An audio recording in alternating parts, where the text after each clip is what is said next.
everyone, this is Riddle Hugger AJ Raven. I'm here with my recap and review of Sanctuary, A Witch's Tale, Season number 1, Episode number 3, and wow, with Abigail basically, like, she threatened Sarah. She was like, if you don't bring back my undead child via magic, I am gonna go after Harper. And it turns out that she ended up staying true to her word, and things like they like Sarah and her friends tried to handle the situation, but it got worse.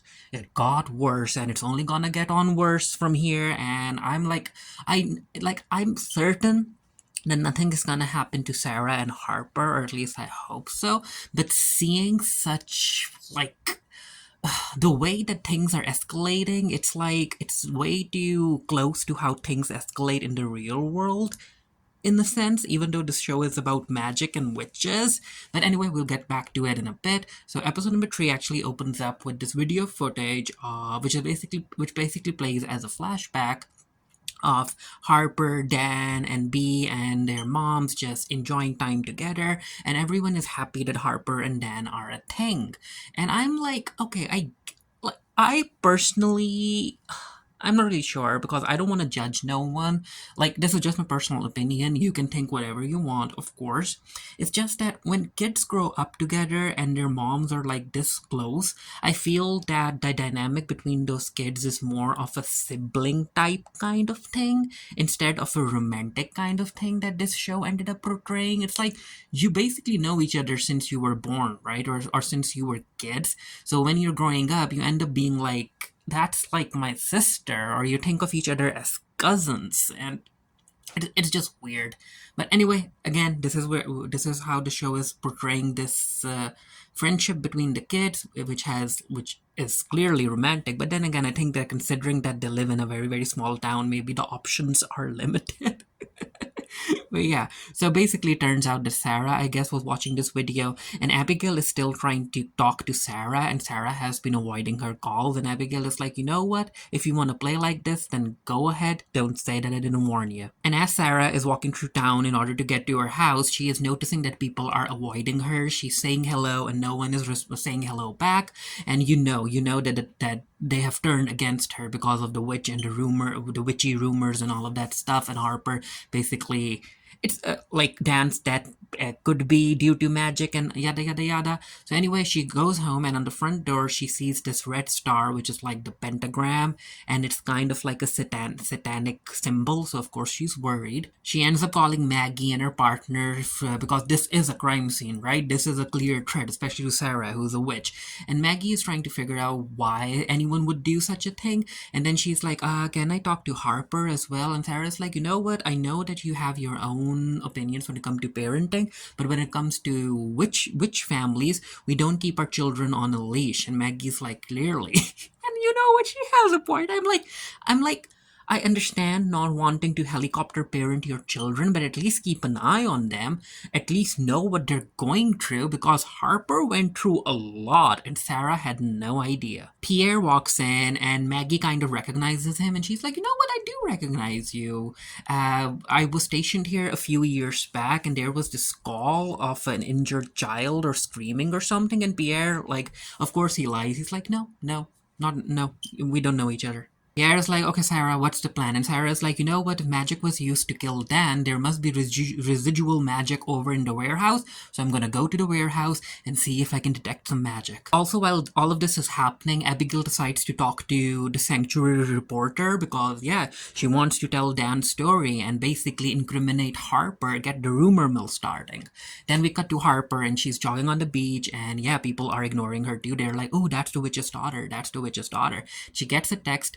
She clicks on the link, and yeah, the video has been leaked. It's online, and I'm like, you can try to get that taken down, right? Especially because, right, the show wasn't very explicit per se. There was like no nudity involved from what I remember, but you could tell that something is incredibly wrong with this video, because when people were saying that, especially the teens, that ooh, a video of Harper and Dan got leaked and yada yada yada, and it felt like it was like a bit more consensual, but no, like you could see like a few seconds of the video that was shown in the episode, and you could tell, ooh, something is terribly wrong here, and I'm like, it's so surprising that other people couldn't figure that out as well, which just goes to show how women are treated. Abigail ended up bringing Jack along with her because she wants Jack to tell his side of the story to the reporter, even though Maggie told him not to say nothing because it's a grunt investigation. But no,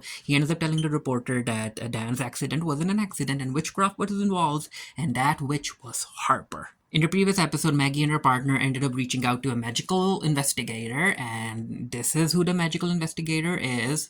Their name is Morgan Lynch, and Maggie wants to drive Morgan to the warehouse in order to see if they can detect any magical residuals and stuff. Of course, Sarah is already at the warehouse. She has these like two sticks, like tuning sticks, I guess, and she is detecting a lot of magic there. But before she can actually focus and figure out what that magic actually is, this is where Maggie, Morgan, and her partner show up, and Sarah has to hide. Morgan is like, you know what? What I'm gonna do is that because witchcraft is basically you do witchcraft because of emotions, I'm gonna tap into emotions of anger or revenge or whatnot, and they end up like sensing around the warehouse, and it feels like Morgan is kind of moving towards Sarah because I guess Morgan can detect Sarah, but before anything can happen, a far more darker magical presence emerges, and it's like this dark, weird cloud that engulfs Morgan. At first, I was like, "Wait, is Morgan gonna die?" But no, that weird presence, dark presence, is just messing with Morgan, scaring Morgan. And there's this split second that the smoke ended up making a particular shape, and of course Sarah is worried, and we'll get to that shape in a bit. Sarah's like, yeah, I need to. She's talking to Pierre, and she's like, yeah, before Morgan could detect me, I ended up detecting a very, very dark magical force that I don't necessarily recognize, and she ends up using, like, opening this book, which is basically like a book about dark magic, and that's the shape that she saw the dark smoke create. Now I'm not really sure, but it looks like, I could be wrong, but it does look like that in the middle of the star of the shape. Don't you think that that's like a woman standing right in the middle of the star? Like over here, let me hear, like this is the head, this is one of her arms, this is the other arm, and this is her entire body in a cloak or a robe, a white robe with hair flying. I think like this looks like a woman to me, a witch. We cut to Maggie and her partner, and yeah, it turns out that Morgan is still alive. Morgan didn't die, but Morgan is spooked, and according to Morgan, whatever happened in the warehouse is because of a very, very, very powerful witch.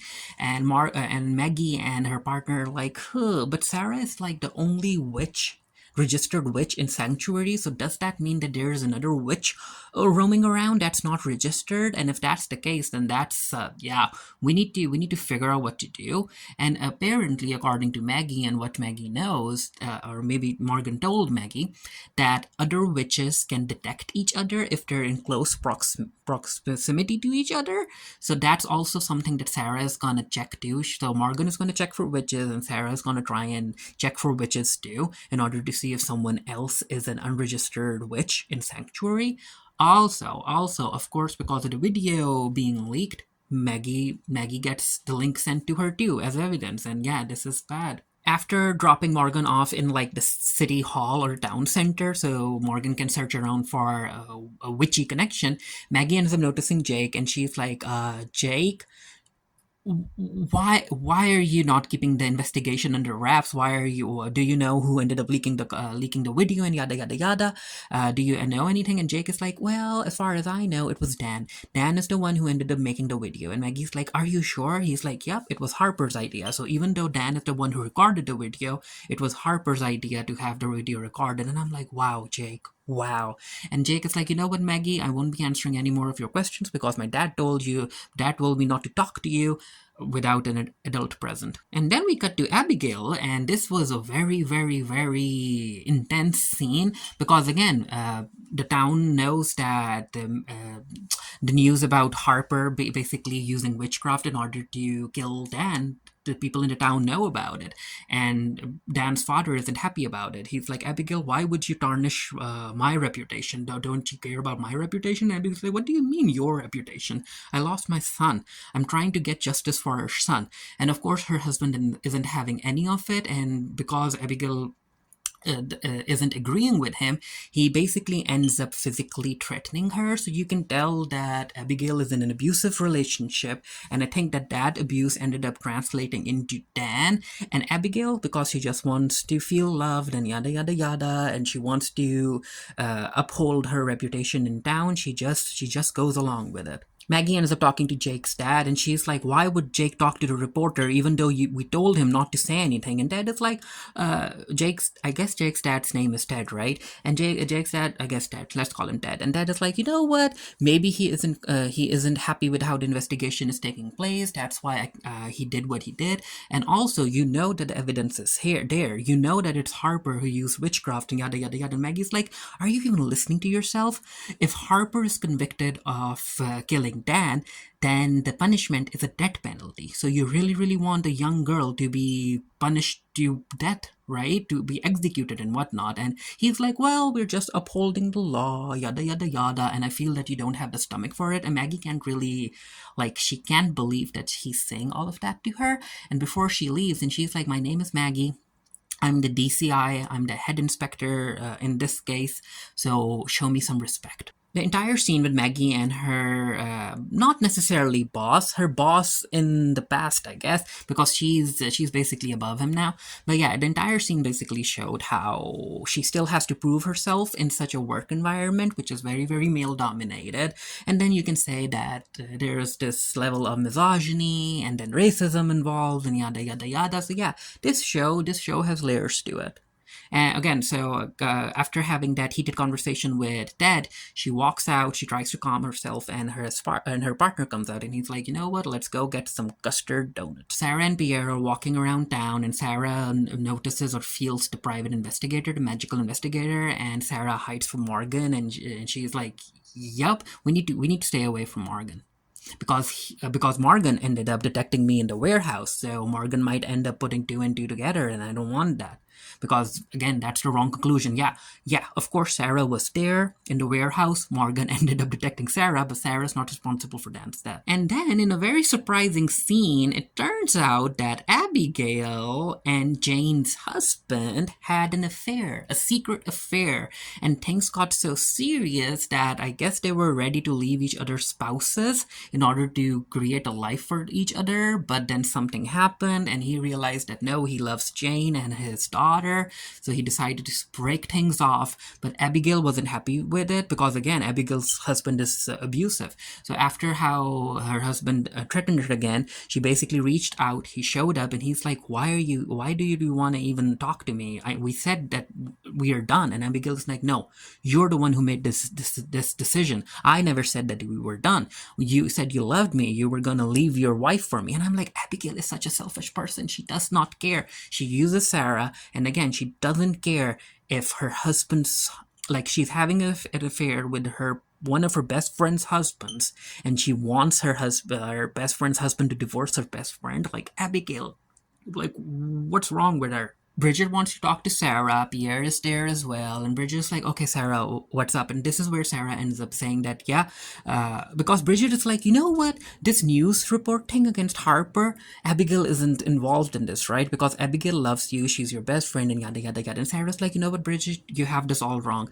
Of course, she's behind this news reporter thing because this is her way of blackmailing me. And Bridget is like, what do you mean, Sarah? And this is where Sarah comes clean about how Abigail wanted Sarah to bring Dan back, and if she doesn't, then she's gonna go after Harper. And Bridget's like, but why can't you just bring him back? And Sarah, you've done this before. You've done that before. And Sarah's like, but that was a mistake. And he just died. So he only a minute passed.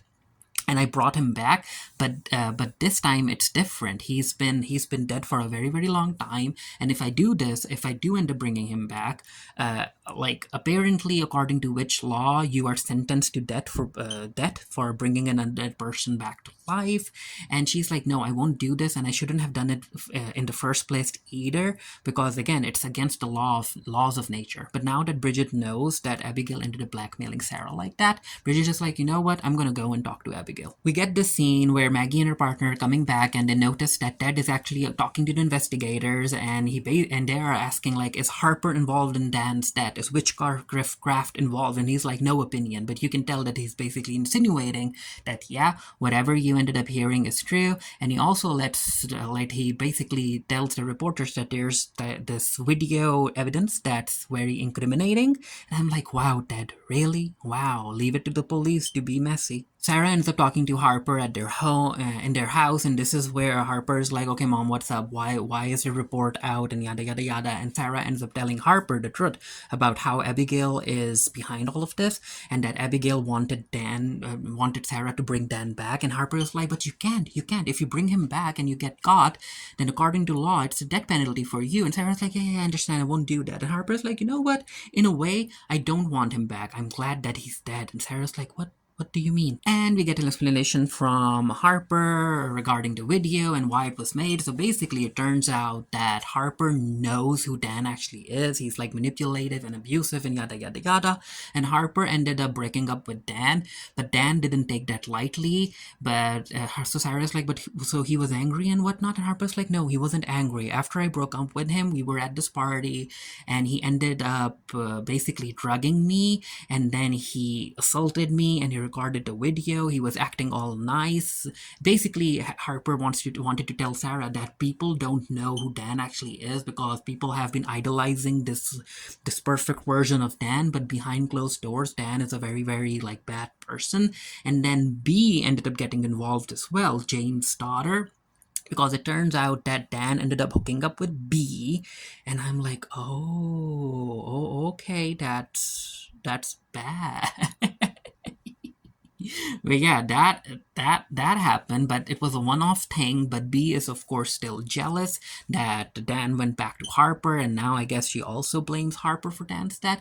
Also, I could be wrong. I could be very, very wrong. But what if